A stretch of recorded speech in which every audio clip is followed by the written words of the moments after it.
In a small village in the heart of the beautiful Edo State, Nigeria, lived a woman whose name was whispered with disdain and pity. Essie, the beggar. Known by all but understood by none, she roamed the dusty streets with her little daughter, Adisa, always by her side.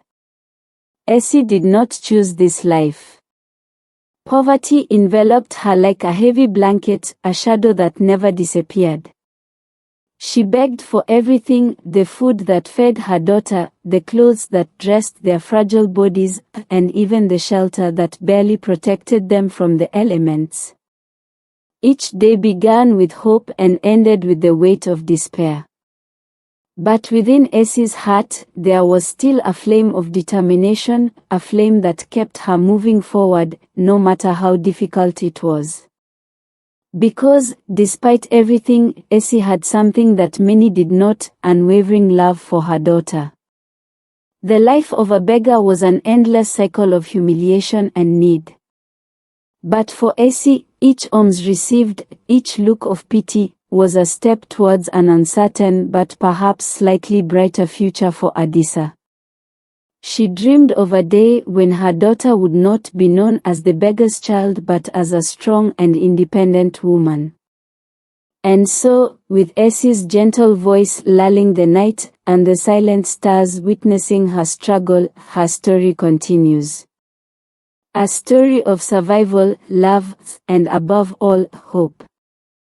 Because even on the darkest nights, hope finds a way to shine, through a mother's love. On a fateful day, the sun shone mercilessly over the bustling market. Essie, driven by the desperation to feed her daughter, went to the fish stall as she did every day, hoping for the generosity of the merchants. But that day, something was different. The fish seller's stern look did not show the usual compassion. "Please, just a little fish for my daughter," Essie pleaded, her voice barely audible. But the fish seller, tired of her constant presence, exploded, "Are you going to keep begging forever? I have given you fish for 3 days straight." Essie, desperate, did not give up. But when she realized that the woman would not relent, her hunger and desperation spoke louder.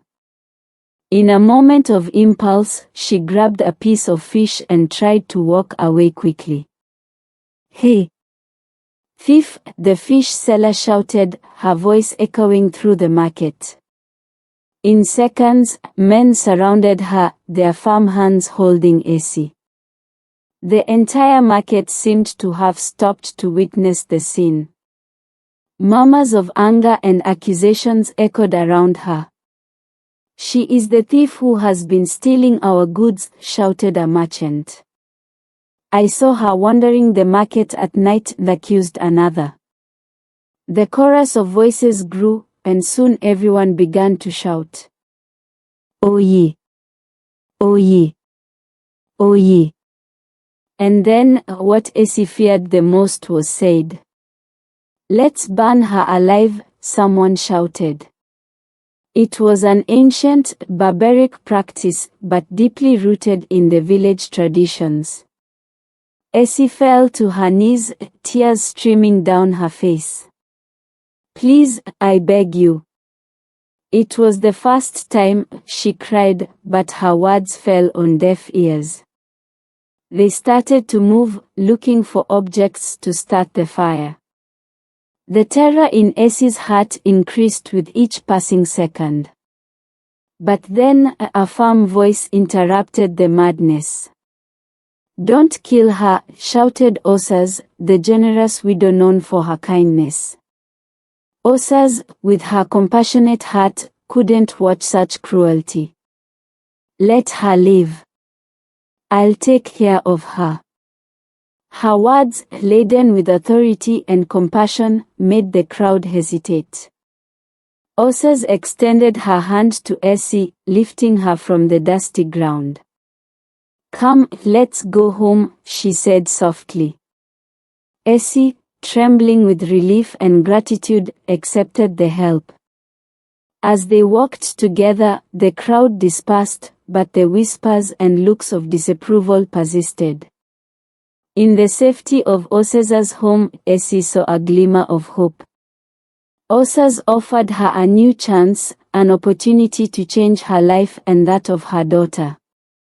But, as we know, Osa's kindness would be tested, and Essie's dark past would still bring immense challenges. Sometimes, the kindness of a stranger can light up the darkness. But will this light be enough to erase the shadows of the past? Only time will tell. Days passed, and Essie began to feel a new kind of comfort and security in Osa's home. It was a simple home, but full of love and generosity. Adisa, Essie's little daughter, quickly adapted, becoming an inseparable friend of Etenosa, Osa's daughter. Osa not only offered shelter but also an opportunity for Essie to learn an honest trade. "Come with me to the shop," Osa would say every morning. They spent their days selling colorful fabrics and chatting with customers. But despite the new routine, Bessie felt out of place. Accustomed to a life of begging, working for something seemed strange and exhausting.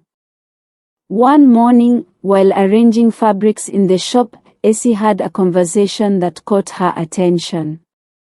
The village's money collector was talking to Osa about a significant amount raised for the construction of a new market. Essie saw this as a chance to change her life once and for all. She began planning a theft that, in her mind, would guarantee a better future for her and her daughter. She studied the collector's movements, discovering where the money was kept. The temptation grew each day until Essie decided to act. One morning, she pretended to be sick to avoid going to the shop with Osa. With Etenosa in her arms, she headed to the collector's house. The house was silent, as she had expected. Essie managed to get inside and began searching for the money. But fate had other plans. A watchman, who had been observing her for days, set a trap. When Essie tried to leave, she was surrounded and locked inside the house. "What did you think you were going to achieve?" mocked one of the watchmen, holding a lit torch. "Today, you will pay for your crimes." Essie begged for mercy, desperate. "Please, there's a child here. Let her go." But the watchman did not believe her. "Liar. That's your daughter. You both will go to hell together," shouted one of them. The fire began to consume the thatched roof. Smoke filled the room, and Essie held Etenosa, crying and begging for their lives. But the crowd was resolute. Within minutes, the fire took over the house, and Essie's screams went silent. When Osa heard the rumors, she ran to the burning house. There, she found the charred remains of Essie and Etenosa. Her pain was indescribable. She fainted upon recognizing the bodies, and the entire village was engulfed in a heavy silence of guilt and lament. Despite her own pain, Osa took care of Adisa. But the sadness and guilt ate at her. The villagers looked at Adisa with disdain, seeing in her the sins of her mother. Adisa, innocent and confused, only wanted to understand why everyone hated her so much. In a moment of desperation, Osa tried to abandon Adisa at the border of another village. But the child's crying broke her heart. "Mama, don't leave me," cried Adisa, and Osa realized she could not blame the girl for Essie's mistakes. With tears in her eyes, she embraced Adisa and decided that, no matter what happened, she would care for her as her own daughter. Years passed, and Adisa grew up facing the villagers' prejudice. No one forgot her mother's past. They called her the daughter of a thief and murderer, denying her friendships and opportunities. But Osas was always by her side, offering unconditional love and support. When Osas fell ill, Adisa cared for her with dedication. "You are my mother, and I won't leave you," Adisa would say, returning all the love she had received. When Osas finally passed away, Adisa found herself alone, but determined to honor the memory of the woman who saved her. Adisa knew the road ahead would be tough, but she also knew she carried within her the strength and resilience of two mothers. And with that, she would face the world, ready to write her own story. The years passed, and Adisa grew up facing the villagers' prejudice. No one forgot her mother's past. They called her the daughter of a thief and murderer, denying her friendships and opportunities. But Osas was always by her side, offering unconditional love and support. The death of Essie and Osas's baby cast a dark silence over the village. The tragedy, caused by an act of desperation, left everyone in shock. Whispers of guilt and regret spread like smoke in the air.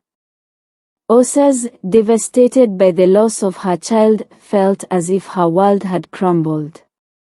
The pain in her heart was unbearable, then every corner of the house brought back memories of the child she loved so much. Amidst this pain, Adisa, Essie's daughter, seemed like a constant reminder of the suffering she was going through. Osas tried, but she couldn't look at Adisa without feeling a whirlwind of conflicting emotions. Sometimes, her gaze was filled with pain and anger. Other times, she simply ignored her. Little Adisa, confused and scared, did not understand why her adoptive mother, who had always been so loving, now treated her with coldness. The days passed slowly, and Adisa kept trying to earn Osas's affection. She helped around the house, tended to the garden, and did everything she could to show her gratitude. However, Osas's heart was too heavy to respond to these gestures. But time, as always, has a way of softening even the deepest pains. One night, Osas heard Adisa quietly crying in her room. That sound broke her heart. For the first time, she saw not Essie's daughter, but a scared and lonely child who had also lost everything. With tears in her eyes, Osas entered Adisa's room. She sat on the edge of the bed and, without saying a word, hugged the girl. Adisa, surprised, felt the warmth of the embrace and began to cry even harder. In that moment, something inside Osas changed. "I'm sorry, Adisa," Osas whispered. "I was so lost in my own pain that I forgot you were suffering too." Adisa hugged Osas tightly, finally feeling accepted. Over time, Osas began to treat Adisa as her own daughter. They shared laughter and tears, and the love that grew between them was like a balm for their wounds. The villagers, however, still looked at Adisa with suspicion and contempt.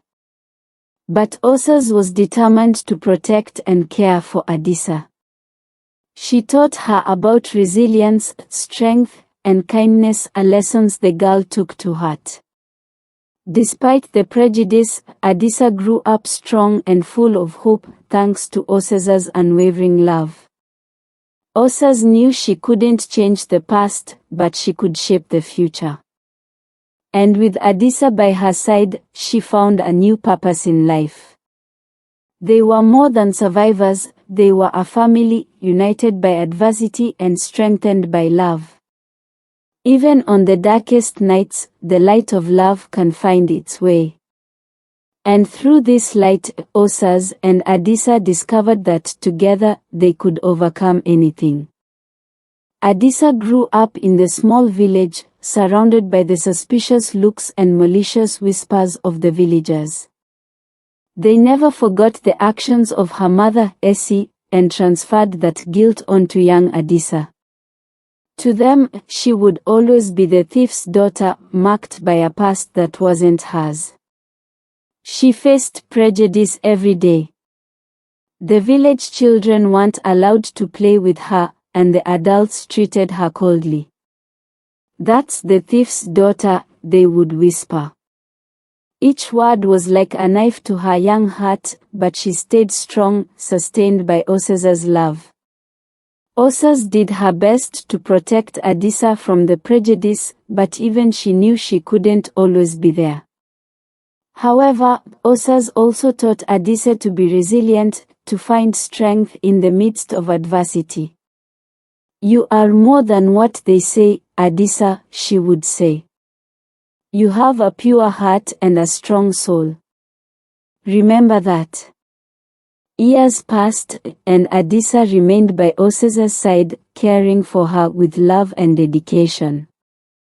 When Osas fell ill, Adisa was her constant caregiver, repaying all the love and support she had received. But Osa's health worsened, and one day, she passed away, leaving Adisa alone in the world. Osa's death was a devastating blow. Adisa felt as if she had lost her mother all over again.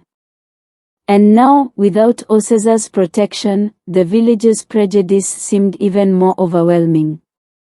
The villagers looked at her with more disdain, and loneliness felt like a constant shadow. The whispers grew louder, and the looks more intense. Adisa knew she couldn't keep living like this. "You don't belong here," she thought. "It's time to start anew, in a place where you can just be yourself." Determined to escape the hostility, Adisa decided to move to another village. With few possessions and a lot of courage, she said goodbye to the place that had always been her home but never truly welcomed her.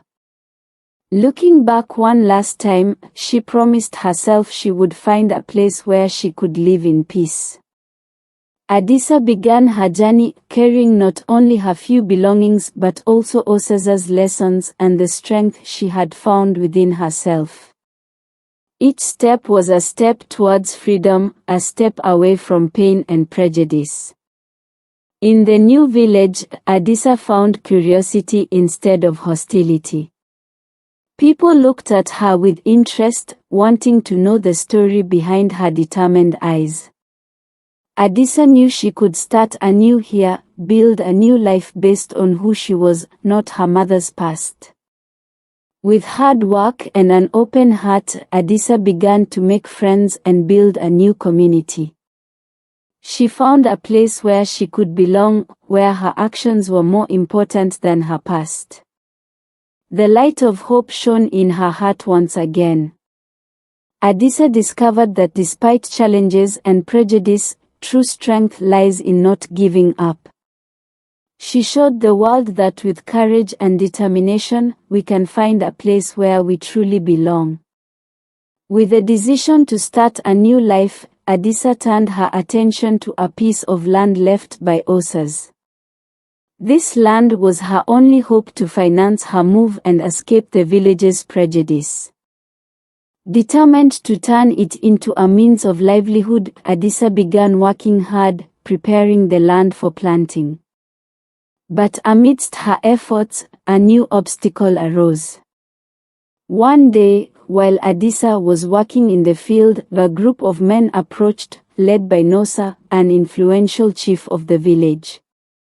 "This land doesn't belong to you," Nosa declared arrogantly. "It was loaned to Osas many years ago. Now, I am reclaiming it." Adisa was perplexed. She knew Osas had bought that land legally. "That's not true," she protested. "I was there when my mother bought it." But Nosa, with his power and influence, didn't care about the truth. He ordered his men to uproot Adisa's crops and expel her from the land. Desperate, Adisa ran to the palace of the Onojia, the village leader, hoping to find justice. She pleaded with the Onojia to hear her story and intervene. The Onojia, known for his wisdom, promised to investigate the case and called for a meeting between Adisa and Nosa. Days later, the meeting took place. Adisa, with courage, presented her evidence and told the story of the land purchase. Nosa, on the other hand, used his influence and power to manipulate the facts. I lent this land to Osas as a favor. Now I want it back, he said with conviction. The Onojia listened to both sides attentively. However, Adisa knew, from the looks exchanged between the chiefs present, that the decision wouldn't be in her favor. After a long pause, the Onojia finally declared, based on the testimonies and evidence presented, I decide that the land belongs to Nosa. However, in my generosity, I will offer Adisa a piece of land in the western territories of the village. Adisa knew that the western lands were infertile and unproductive. Please, sir, those lands are worthless, she implored. But the decision was made. The chiefs congratulated Nosa, while Adisa was escorted out of the palace, her heart heavy with despair and injustice. For weeks, Adisa cried in her small refuge, feeling that all her effort and hope had been in vain. But an inner voice, perhaps the same strength Osas had taught her, urged her not to give up. Determined to turn lemons into lemonade, she decided to go to the western lands and see what she could do. Upon arrival, the site was desolate. The land seemed barren and lifeless. But Adisa, determined to find a way to survive, began working. She planted seeds and used irrigation techniques she had learned over the years. While digging, she hit something hard. Curious, she continued digging and soon found a nugget of gold. Her heart raced. Continuing to dig, she discovered more gold buried beneath the sterile surface of the land. Suddenly, a man appeared, emerging from the shadows. Who are you? Adisa asked, her voice trembling. I was sent by the Onojia, the man replied. He knew about the gold and wanted you to find it. The Onojia, knowing Osesa's generosity and wanting to honor her memory, had decided to reward Adisa in a way that no one expected. The western lands were barren on the surface but hid an invaluable treasure. With the gold she found, Adisa finally had the means to change her life. She decided to leave the village, but not without first expressing her gratitude to the Onojia. She went to the palace, where the Onojia welcomed her with a smile. Thank you for believing in me, Adisa said, her eyes filled with tears of gratitude. I will honor Osesa's memory and build a new life wherever I go. The Onojia nodded, pleased to have helped. Adisa proved that with determination and faith, we can overcome injustices and find treasures where we least expect them. Her journey of suffering and overcoming is a testament to the strength of the human spirit. The story of Essie, Osas, and Adisa leads us to deeply reflect on the decisions we make in life and the inevitable consequences they bring.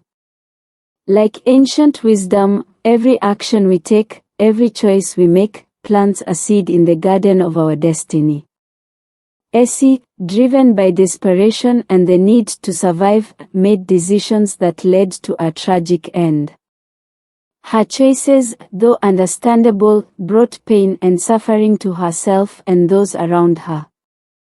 However, Osa's kindness showed that even in the midst of adversity, love and generosity can flourish.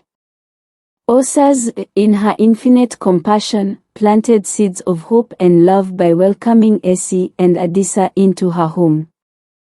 Her decision to forgive and care for Adisa even after the tragedy demonstrated the strength of forgiveness and redemption. She taught us that through love, we can transform lives and create a lasting legacy of kindness. Adisa, facing prejudice and injustice, chose perseverance and resilience. Her determination to find a new path and her decision not to be defined by her mother's past led her to discover unexpected riches, both in the form of gold and in character. As reminded by the biblical teaching of Galatians 6 verse 7, "Do not be deceived, God cannot be mocked. A man reaps what he sows." Each of the characters in this story reaped the fruits of their actions, good or bad, and their lives were shaped by these choices. The story of Essie, Osa, and Adisa is a powerful reminder that our decisions have weight and consequences. Planting seeds of love, compassion, and integrity can transform not only our lives but also the lives of those around us. And even in the darkest situations, hope and redemption are always within our reach. May we all remember to sow good deeds, knowing that what we plant today will be harvested tomorrow. And thus build a more just and loving world for future generations.